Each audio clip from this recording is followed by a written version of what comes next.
Box office king দেবদার দেবদার টেক্কার সিনেমার সামনে কেউ টিকতে পারবে না। হ্যালো ফ্রেন্ড, নতুন একটা ভিডিওতে সবাইকে স্বাগত। আমি মাইজ। এখন কথা বলবো দেবদার টেক্কাকে নিয়ে। ইতিমধ্যেই কিন্তু টেক্কার টিজার চলে এসছে।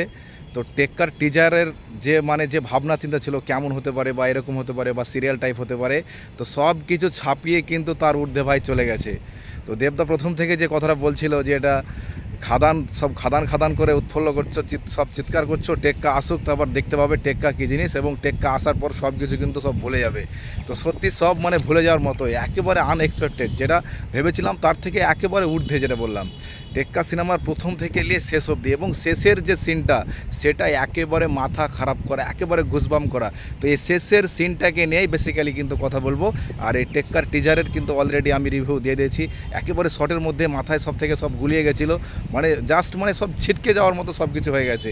তো লাস্ট যে সিনটা টেক্কারের টিজারের, দেবদাসে ওই বিল্ডিংটার মধ্যে যেখানে কিডন্যাপ করে পুরো একটা বিল্ডিংকে সে ই করে রেখেছে, এবং একটা বাচ্চা মেয়ে কিন্তু কিডন্যাপ করে রেখেছে, এবং বাচ্চা মেয়েটার মাথায় কিন্তু পিস্তল ধরে আছে, এবং পেছন থেকে বেশ কয়েকটা কমান্ডো কিন্তু তাকে, বিশেষ করে দেবদাকে ধরার জন্য কিন্তু কয়েকটা কিন্তু কমান্ডো কিন্তু নেমে আসছে কাঁচের পেছন থেকে কিন্তু দেখতে পাচ্ছি।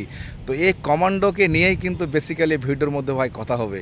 তো তোমাদের কি জানা আছে কমান্ডোগুলো কি শুধু সিনেমার শুটিংয়ের কমান্ডো, নাকি ওকে একেবারে রিয়াল ইন্ডিয়ান কিন্তু কমান্ডো? তো জানলে অবাক হবে যে দেবদা কতটা বাংলা সিনেমাকে একটা উচ্চ পর্যায়ে নিয়ে যাওয়ার জন্য কিন্তু তুমুল একটা কিন্তু প্রচেষ্টা করছে, এবং তার যে প্রচেষ্টা তার কিন্তু কাজের মধ্যে কিন্তু প্রত্যেকটা কাজের মধ্যে কিন্তু ফুটিয়ে উঠছে। সে টেক্কার কথা বলি না কেন বা খাদানের কথাই বলি না কেন, খাদানের টিজার তো দেখেছি কি তোড়ফোড় টিজার ছিল। কিন্তু এই যে বলছি বাংলা সিনেমাকে উন্নতি করার জন্য দেবদা সবসময় প্রচেষ্টা চালিয়ে যাচ্ছে। এই জাস্ট এই কমান্ডোর কথা কিন্তু বললে কিন্তু ভাই বুঝে যাবে। বিশ্বাস করবে না, তোমরা বোধহয় অনেকে জানো অনেকে জানো না, এই কমান্ডোগুলো ভাই একেবারে অরিজিনাল কমান্ডো, পুরো ইন্ডিয়ান ফোর্স, এগুলো একেবারে রিয়াল কমান্ডো ভাই। তো এখান থেকে বোঝা যাচ্ছে দেবদা কতটা কিন্তু প্রিপারেশান নিয়ে কিন্তু কাজ করছে।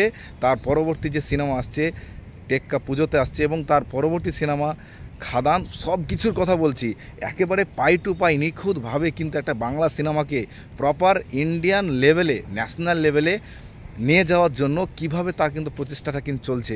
আর যখন একটা ইন্ডিয়ান যারা কমান্ডোস রয়েছে তারা কি লেভেলের কিন্তু হয় সেটা কিন্তু প্রত্যেকের কিন্তু একটা আইডিয়া আছে। যখন অরিজিনাল কমান্ডো তারা যখন এসব স্ট্যান্ডগুলো করবে, বিল্ডিং থেকে লাফিয়ে পড়বে, জাস্ট ভাবো, জাস্ট ইমাজিন কি লাগবে তখন। তো সত্যি দেবদাকে স্যালুট এই ধরনের ভাবনা চিন্তা করার জন্য, বা যারা নর্মাল যারা স্ট্যান্ড করে, যারা শুটিং করে, তাদেরকে না নিয়ে একেবারে প্রপার যারা ইন্ডিয়ান যারা কমান্ডোজ, যারা সর্বদা তাদের প্রচেষ্টা থাকে ইন্ডিয়ার জন্য, তাদের কাজ থাকে ইন্ডিয়ার জন্য। তো যারা যখন একেবারে রিয়াল যখন কমান্ডো হয় তাদের লেভেলটা কী লেভেলের হবে, তাদের পারফরমেন্স কী লেভেলের হবে একটু ভেবে নাও। তো দেবদা সত্যি স্যালুট পাওয়ার কিন্তু যোগ্য। দেবদা বাংলা সিনেমাকে একটা উচ্চ পর্যায়ে নিয়ে যাবে, আর দেবদার হাত ধরেই কিন্তু ফিরবে স্বর্ণযুগ, এটা আমি মনে করি। তো তোমরা কি মনে করো অবশ্যই কমেন্টে জানিও। আর কেমন লাগলো এই টেক্কার টিজার অবশ্যই কমেন্টে জানিও। আর চ্যানেলে নতুন হলে পরে চ্যানেলটি অবশ্যই সাবস্ক্রাইব করে দিও। তো চ্যানেলে টেক্কার টিজার রিভিউ করেছি, যে চেক আউট করতে পারো আমার চ্যানেলে, আর চ্যানেলটি অবশ্যই সাবস্ক্রাইব করে দিও। আর সত্যি দেবদার জন্য একটা স্যালুট।